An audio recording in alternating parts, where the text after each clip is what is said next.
Bonjour la famille, j'espère que vous allez bien. Aujourd'hui, nous sommes chez notre père, chez notre rabbi, chez notre père, notre mère, notre tout. Celui-là même qui nous dit comment est-ce que nous devons marcher sur cette terre. Nous avons quelques questions à lui poser. Bonjour papa. Bonjour, c'est comment? Papa, je suis là. Bienvenue à la maison. Merci beaucoup papa. Papa, depuis Douala, tu sais, moi je vois les vidéos constamment. À chaque fois que je vois les vidéos, j'essaie d'esquisser un peu quelques questions. Et c'est que le jour où je vais te voir, je vais te poser ça. Bon, papa, aujourd'hui, ma question est de savoir c'est quoi la véritable définition de la spiritualité pour un noir africain. Alors, il s'en va de dire que déjà merci pour la peine que tu te donnes. Je crois que les questions que tu te poses, ce sont les questions que plusieurs personnes se posent aussi. Mais peut-être n'ont pas la chance de me rencontrer. Déjà, je ne prétends pas trop connaître en toute humilité. Il y a beaucoup de personnes qui se revendiquent également d'être des traditionnalistes. Mais la spiritualité est tellement vaste qu'une seule personne ne peut pas la comprendre. Il faudrait également dire que ça dépend des degrés où chacun se trouve. Mais pour faire simple, pour apporter une définition qui va cadrer avec tout le monde, la spiritualité négro-africaine n'est rien d'autre que la manière de vivre. C'est la façon la plus simple que nous avons de vivre, celle qui ne nous attache pas à ce qui n'est pas de notre essence, celle qui nous fait découvrir qui nous sommes réellement et celle qui nous met en accord avec Dieu, la nature et les ancêtres. Dieu, selon la définition que les hommes peuvent donner, les ancêtres comme étant ce qui est idéal pour nous, la nature comme étant ce dont on ne peut se détacher. Ce qui veut dire donc que la spiritualité, c'est une manière de vivre. C'est une manière de vivre, c'est-à-dire lorsqu'un enfant naît, il y a des choses sur lesquelles on ne discute pas, c'est-à-dire que quel est le sein qu'on doit donner à l'enfant, on devra savoir ces choses. Si c'est le sein gauche, c'est le sein gauche parce qu'il est directement connecté au nerf de la mère et à son émotion. Ainsi, quand l'enfant grandit, il ne se détourne pas de la mère. Lorsque l'enfant se révolte contre la mère, c'est tout simplement parce qu'à la naissance, soit on donne à l'enfant un lait artificiel, soit on ne connaît pas le sein qu'il faut donner à l'enfant pour qu'il se connecte à la vibration de sa mère. Ça veut dire que nous avons été complètement en déphasage, nous avons été complètement détachés de qui nous sommes réellement, c'est-à-dire qu'avec tout ce qui se passe avec les religions, pour lesquelles je n'ai aucun problème, mais j'estime juste que si les religions sont suffisamment honnêtes, elles devraient reconnaître ce qui est de notre essence. C'est-à-dire, quelqu'un est d'abord, ce n'est même pas une demande, c'est une obligation, quelqu'un est d'abord négro-africain, quelqu'un est d'abord dans sa tradition et la religion ne vient pas avant la tradition africaine. Pourquoi? Parce que l'enfant est né, nous avons trouvé des peuples avec des savoirs, nous avons trouvé des peuples avec une spiritualité. C'est pour ça qu'en Afrique, on ne parle pas de religion, on ne parle pas de religion, on parle de tradition. La religion, ce n'est pas pour nous. On ne connaît pas ce qu'on appelle religion chez nous. On connaît ce qu'on appelle la tradition. En Afrique, nous avons une tradition. Nous n'avons pas une religion. Ça me pose encore une question. Parce que depuis que les religions sont arrivées en Afrique, nous tous on voit comment l'Afrique ne va pas bien. Ça veut dire qu'aujourd'hui, papa, si on fait comme ça l'attaque, les religions quittent en Afrique, l'Afrique va se développer. Hein. C'est clair, c'est même pas une question à se poser. À chaque fois qu'on le dit, il y a les gens qui sont marqués au fer rouge par les religions qui vont dire qu'est-ce que nos ancêtres ont fait, pourquoi l'Afrique est aussi pauvre. Tout le monde n'est pas pauvre en Afrique. Il y a des gens qui sont libérés de la matrice. Il y a des gens qui ont compris et qui sont en train d'évoluer. Taxer l'Afrique aujourd'hui, on a vu ce qui se passe avec le garçon qu'on appelle Speed qui sort des États-Unis, qui pour lui et pour d'autres personnes, j'ai vu des témoignages de beaucoup de gens. Il y a un garçon de Beverly Hills qui a fait une vidéo, il était en train de pleurer, je crois, et il disait qu'il lui savait que l'Afrique est un pays. On lui a longtemps dit que l'Afrique est un pays. On lui a pas dit que l'Afrique est un continent. Wow. Et lorsqu'il voit les vidéos de Speed, comment Speed il va dans les pays, il se rend compte en fait, les gens ne connaissent pas l'Afrique. Les gens ne savent pas comment on peut être un continent maudit, un continent oublié, et on a toutes les ressources minières du monde. Comment on peut être un continent qui a été maudit et on a toutes les ressources du monde, c'est-à-dire on a le cobalt, on a le pétrole, on a tout ce que le mercure, tout ce que vous pouvez imaginer, on a l'or, on a le diamant, on a tout. Les plus grandes bourses de diamants de Dubaï et celles d'Israël qui ont déjà leurs réserves viennent puiser en Afrique. Combien d'enfants au Congo continuent à travailler au Nord Kivu Combien on continue à piller nos avoirs pour les amener à l'extérieur? Combien de fois? Sous le prix de quoi? Combien de sociétés minières chinoises sont installées dans nos pays qui sont en train de vider nos sous-sols pour partir avec? On continue à nous faire comprendre qu'en réalité l'Afrique est un pays maudit. Non, l'Afrique n'est pas un pays maudit. C'est juste que nous sommes, en Afrique, nous sommes très accueillants. Et des fois, notre accueil peut nous tuer nous-mêmes. Nous aimons tellement l'étranger. Nous aimons tellement les autres que nous acceptons les autres sans toutefois regarder ce qui se passe derrière. C'est-à-dire quelqu'un nous tend le bras, derrière il a une machette. Mais tellement nous avons été bien éduqués, bien nourris par nos ancêtres que jusqu'à la dernière minute, on veut toujours croire qu'à l'intérieur de l'homme, il y a du bon. C'est ce qui a fait en sorte que l'Afrique soit là où l'Afrique est aujourd'hui. Les Africains, dans leur extrême bonté, ont permis aux autres de venir piller ce qui était idéal pour eux. Et au moment où ils ont voulu se révolter, je dirais peut-être qu'il était déjà trop tard. Il faudrait également parler des notions de cupidité, de beaucoup de personnes marquées au fer rouge qui, une fois avoir été en Afrique, ils oublient carrément qui ils sont. Je me moque souvent des enfants qui sont en Europe, qui m'appellent et qui me parlent des wesh. Au téléphone, je dis, mais vous êtes purement des Africains. Vous êtes d'ici. C'est-à-dire, il n'y a pas, vous ne pouvez pas, on ne se développe pas à partir de la culture à autrui. Tu ne peux pas te développer avec la culture d'une autre personne. Pour pouvoir te développer, tu as besoin de ta culture. C'est pour ça que j'explique toujours aux gens que le jour où tu es né, tu es trop vieux pour mourir. Ça fait un. Le jour où tu es né, la chose la plus importante n'est pas que tu vives. La chose la plus importante, c'est comment tu meurs. Tu peux vivre toute ta vie. Et la chose la plus compliquée qui fait que, bon, je me dis, c'est aussi le niveau spirituel qui fait ça. Combien de personnes peuvent garantir aujourd'hui de ce qui se passe après la mort? Seuls les initiés. C'est pour ça que lorsqu'on aborde ces questions selon lesquelles on rend compte devant les ancêtres de ce qu'on a fait, la plupart des malédictions que nous portons aujourd'hui, la plupart des choses, parce que pour moi, je continue à le dire, ça fait mal aux gens, mais ce que moi je conçois dans mon esprit comme étant un continent, ce n'est que l'Afrique. Lorsque je le dis, je pèse mes mots, j'ai mes raisons en tant qu'initié. C'est pour ça que je ne peux pas m'installer ailleurs. C'est pour ça que chaque fois que je fais une vidéo, je bénis les autorités camerounaises.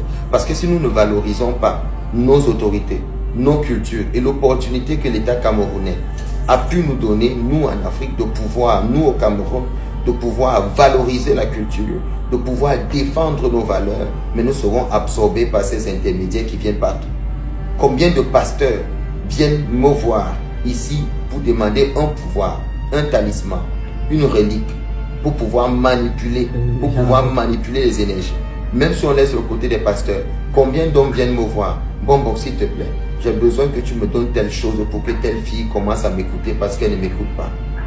Alors même dans le cas des parents simples qui ont les enfants qui ne les écoutent pas, combien de parents viennent me voir? Bon, il faut que tu fasses quelque chose pour que mes enfants commencent à m'obéir. Alors si seulement à ce niveau, à cette basse échelle des parents viennent me voir, imaginez le nombre de personnes dans le monde qui viennent, parce que tout le monde le sait. Il suffit de regarder les vidéos au cœur du secret pour comprendre que celui qui est en train de parler n'est pas un profane. Celui qui est en train de parler est un érudit, il sait ce qu'il est en train de dire, il pèse ses mots, il pèse la chose, il sait de quoi il parle. L'Afrique ne peut pas continuer aujourd'hui à accepter de telles forfaitures. On a besoin de reconnaître qui nous sommes, que quelqu'un soit catholique, qu'il soit tout ce qu'il a envie d'être, mais jamais qu'il ne crache sur ses ancêtres. C'est ça que j'explique aux gens. Le détachement peut être brutal, il peut être aussi progressif.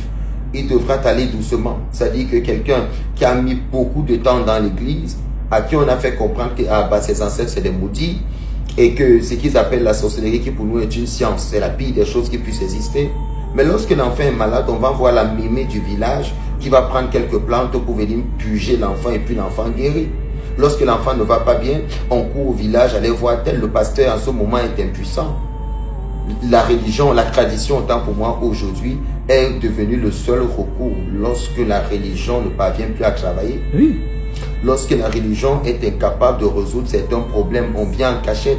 Vous pouvez déjà depuis le matin, tu as pu voir les foules qui sont arrivées pour les consultations. Et plusieurs même. Mais fais un petit sondage, s'impose la question. Vous êtes de quelle obédience religieuse? Il n'y a personne qui va te dire qu'il est traditionnaliste. La plupart des personnes te diront, je suis chrétien, je suis musulman. Et c'est eux qui ont les problèmes. Et ce sont eux qui ont les problèmes. Les problèmes qu'ils ne peuvent pas résoudre parce que leurs problèmes ne sont pas de l'ordre de la religion. Leurs problèmes ne sont pas de l'ordre de l'égrégore parce que l'égrégore ne les connaît pas. L'égrégore, c'est un ensemble de personnes qui se rassemblent, qui cumulent les énergies pour une même idéologie, une même pensée. Et une fois qu'on arrête de produire les pensées pour cette chose-là, l'égrégore disparaît. Par contre, la tradition, c'est ce qui fait ton essence. C'est pour ça qu'on ne peut pas résoudre les problèmes de tradition dans les égrégores, dans les intermédiaires. Pour résoudre les problèmes de tradition, il faut un retour aux sources. Le retour aux sources n'est juste pas une idéologie. Le retour aux sources, c'est ce qui circule dans notre sang. C'est ce que nous sommes, c'est notre ADN, c'est notre essence, c'est ce que nous sommes. Ça dit que tu ne peux pas te détacher de la chose. Je te prends un exemple simple. Il y a des gens qui viennent aux consultations ici, qui souscrivent à la consultation, lancent la consultation, les anciens ne viennent pas parler. Alors je suis curieux de dire, mais pourquoi les anciens ne viennent pas parler alors qu'à l'église, on nous a fait comprendre que lorsqu'on prie, Dieu nous écoute. C'est quand même assez bizarre. C'est bizarre. C'est-à-dire que si c'est que Dieu nous écoute, comment on peut nous dire que les anciens n'écoutent pas? Et il y a aussi ce problème aujourd'hui, on en arrivera tout à l'heure, je suis sûr que tu as cette question. La plupart des traditionalistes et des hommes spirituels qui prétendent que lorsqu'on lance une consultation, tout le monde peut avoir une consultation, mais c'est faux. Il y a un problème d'éthique, il y a un problème de morale. Regardons le cadre de l'histoire, excuse-moi d'être un peu long. Regardons un peu le cadre de l'histoire. Quelqu'un m'a posé la question de savoir, mais maître, pourquoi aujourd'hui l'Afrique est comme l'Afrique est? Je suis allé sur un postulat simple. J'ai dit, posez-vous la question la plus simple, comment est-ce que l'esclavage s'est fait? Beaucoup étaient corrompus, et je l'ai toujours dit. Lors des déportations des esclaves, quand tu arrives par exemple à Ouida, au Bénin, sur le chemin des esclaves, ceux qu'on prenait pour amener en Occident depuis Ouida ne sont pas des personnes, c'est-à-dire, ce ne sont pas des personnes simples. Les personnes qu'on prenait, c'était les initiés et les hommes physiquement forts. Donc on ne prenait pas des personnes qui ne valent rien. Même lorsqu'on prenait des femmes, on prenait des femmes qui ont un pouvoir initiatique. On prenait des femmes qui ont un savoir. Et une fois qu'on prenait tous ces gens avec leur pouvoir et qu'on allait avec eux, on les maltraitait. On les maltraitait et ils arrivaient à donner ce qu'ils ont. C'est pour ça qu'aujourd'hui, j'ai dit aux gens, quand les gens font les libations sur le carreau, mais quel est l'ancêtre qui reçoit cette histoire? C'est-à-dire tellement on ne peut plus retourner aux sources qu'on commence à créer des choses qui ne tiennent pas. Quelle est la libation qu'on fait sur le carreau, sur le ciment? Où est-ce que ça tient? Parce qu'en fait, en Afrique, nous avons des codages. Et les codages passent par les lieux sacrés. Lorsque les lieux sacrés ont été dépossédés de leur pouvoir initiatique, lorsque les lieux sacrés ont été dépossédés de leur connaissance, ont été dépossédés de leur relique, il ne peut plus avoir de connexion avec le monde abstrait, avec le monde occulte, avec les ancêtres. Exemple simple, un ordinateur qui a un mot de passe, est-ce que tu peux mettre n'importe quel mot de passe pour que ça ouvre? Il faudrait que les Africains comprennent aujourd'hui qu'il y a une grosse distance entre les vivants et les morts. Et cette distance aussi n'existe pas lorsqu'on a le mot de passe qu'il faut. Nous, on ne connaît pas ce qu'on appelle la foi en réalité dans la tradition négo-africaine. Nous avons ce qu'on appelle la connaissance. Chez nous, on ne parle pas de Dieu existe, on parle de Dieu est. Pourquoi? Parce qu'il faudrait que les gens comprennent certaines choses. C'est pour ça que je fais toujours bien la différence entre la tradition, entre la foi, autant pour moi, et la vision spirituelle de ce que nous avons dans la tradition. Je ne vois pas pourquoi je vais prier lorsque je sais que telle plante mélangée à telle autre plante détruit le venin du serpent dans mon corps. À quoi me sert la foi? La foi, à quoi est-ce qu'elle me sert? Si ce n'est me rendre faible, me rendre vulnérable, me rendre petit, me diminuer.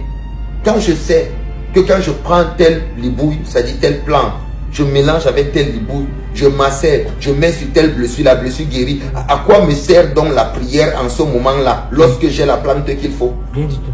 Si je sais qu'il faut donner tel truc à tel carrefour pour que telle chose se passe, pourquoi j'ai besoin d'entrer dans des incantations quand je sais ce qu'il faut donner? Faites bien la différence entre la magie et la spiritualité africaine. Les gens doivent faire très attention avec. Parce qu'aujourd'hui, dans la tradition, les gens ont mené des choses qui n'ont pas de sens et tout le monde s'embrouille. C'est pour ça que si ça est là, pour le peu qu'ils puissent faire, de redonner la vision ancestrale. Parce qu'on ne travaille qu'avec les ancêtres ici. Et j'ai accepté être le médiateur, celui par lequel les ancêtres passent pour ramener les véritables connaissances et les véritables enseignements. J'ai accepté d'être celui par lequel les ancêtres passent pour donner leurs connaissances, pour justement enlever, dépolluer même dans la tradition ceux qui sont des intermédiaires. Parce que c'est plusieurs d'entre eux qui ont fait en sorte qu'on ne croit plus à la tradition. Donc ça veut dire que même dans la tradition, là, il y a les faux. Bien sûr, dans la tradition, il y a les faux. Il y a des doctrines qui ne servent à rien. Laisse-moi te donner un exemple sur la foi pour finir avec ce chapitre avant d'entrer dans les intermédiaires. Un accident vient de se produire dans un carrefour. J'adore cet exemple parce que chaque fois ça éveille l'esprit. Alors à cet accident auquel ton ami a assisté, ton ami vient te dire, Batik, il y a eu un accident où j'étais moi-même dans la voiture. J'étais dans cette voiture et cet accident qui s'est produit, il y a eu 3 morts. Là, on t'a raconté l'histoire. Tu n'étais pas là. Tu n'étais pas là. Non. Alors, celui qui vient te raconter qu'il y a eu 3 morts, il te donne ce qu'on appelle une image. Une image de ce qui s'est produit dans l'accident où toi tu n'étais pas là. Alors, il vient de te mettre dans ce qu'on appelle la foi. Mais en fait, tu n'as pas foi en l'accident qu'il t'a dit. Tu as foi en ce qu'il t'a dit en ce qui concerne l'accident. En réalité, sur le plan occulte, c'est cette personne qui te raconte de l'histoire qui est ton maître. Parce que ce qu'il vient de te dire, tu n'étais pas là. Il t'a mis dans la foi. Toi, tu te lèves maintenant. Tu t'en vas voir ta femme à la maison. Tu dis à ta femme, ah, il y a mon manager qui a assisté à un accident là. Il m'a dit, hein, vraiment c'était horrible. La voiture a cogné l'auto. En fait, toi, tu ajoutes un élément dans ce qu'il a dit pour essayer de pimenter un peu l'affaire. La femme, elle croit, elle a la foi en ce que tu as dit, que toi, tu as reçu de ton ami. Elle n'était pas là. Et puis, elle aussi, qu'elle arrive à la maison et dit, maman, Tic a eu un accident grave, il était avec son manager. Ils ont cogné le poteau est parti, la voiture est entrée dans le ravin. Heureusement, Tic et son manager n'ont rien eu. Mais il y a 3 personnes qui sont mortes. C'est ce qui s'est passé au cours de l'histoire. Les gens n'étaient pas là quand Jésus existait. Alors tout le monde s'est rassuré d'écrire ce qu'il veut. Dans les premières sorties du Nouveau Testament, ce qu'on appelle les premières écritures du Nouveau Testament en langue grecque, qu'on appelait le codex. Dans le codex, l'histoire selon laquelle la femme adultérine qu'on devait lancer la pierre n'existait pas dans les premiers textes du Nouveau Testament. Ce qu'on appelle aujourd'hui les textes apocryphes, qui ont été retirés complètement du Nouveau Testament, justement parce que ça témoignait d'une vie conjugale de celui qu'on ne considère plus aujourd'hui. Alors s'il faut entrer dans cette histoire que les gens ils appellent la foi, qui est finalement dans la foi? Qu'est-ce que c'est que la foi, vu que je n'étais pas là? C'est de l'absurde, ça ne tient pas. La seule personne qui connaît la vérité, c'est celui qui était là lorsque les faits se sont produits. C'est pour ça que nous, on n'a pas besoin qu'on nous raconte des histoires. Nous, la spiritualité, on la touche du doigt. Lorsqu'on parle d'une plante, on prend la plante, on te montre. Tu vois ce que la plante te fait. On fait ce qu'on fait avec la plante et puis tu vois. Tu as eu la grâce d'assister à un travail hier qui a été fait ici. J'en parle. Où un monsieur est malade. Il a le ventre qui est enflé. Il a tous les blocages du monde. Et on arrive à prendre une chèvre. Je prends une chèvre et j'enlève ce qui est dans le ventre du monsieur parce que je ne peux pas l'opérer. Parce que s'il faut aller dans un hôpital, on va opérer, on ne va rien trouver, mais le ventre est toujours gros. Il a tout le temps mal au ventre. Il ne comprend pas ce qui se passe. Toute sa vie, c'est comme ça. Mais lorsqu'on a fendu la chèvre, après que j'ai fait le transfert de ce qui est dans son ventre sur le plan occulte dans l'animal, lorsque j'ai fendu l'animal, on a retiré un gros paquet comme ça que tu as vu. Et j'ai montré à tout le monde, le monsieur était sidéré, il était dépassé. C'est ça la spiritualité, c'est ça la force du travail que nous faisons. C'est-à-dire qu'on essaye d'aider la médecine. Parce que nous avons encore ce pouvoir aujourd'hui dans la tradition, de pouvoir enlever, de pouvoir faire apparaître, de pouvoir libérer certaines personnes d'un fardeau qu'ils ont. Ça, c'est ce qui concernait la foi. Je ne sais pas pourquoi je serais dans la foi. Je ne sais pas pourquoi je vais croire en ce que je n'ai pas vu. C'est quoi ces histoires? C'est quoi ces histoires de fermer ses yeux et puis de commencer à imaginer des choses? Je veux du concret. Lorsque ça ne va pas, qu'on arrête de dire aux gens c'est de l'illusion, les ancêtres, c'est pas de l'illusion, c'est du réel, c'est du concret. Parce que la seule chose qui est vraie sur cette terre, c'est qu'on a un père, on a un grand-père, on a un arrière-grand-père, on a un arrière-arrière-grand-père. Et c'est comme ça que ça remonte. Ça veut dire jusqu'à maintenant, on a un cordon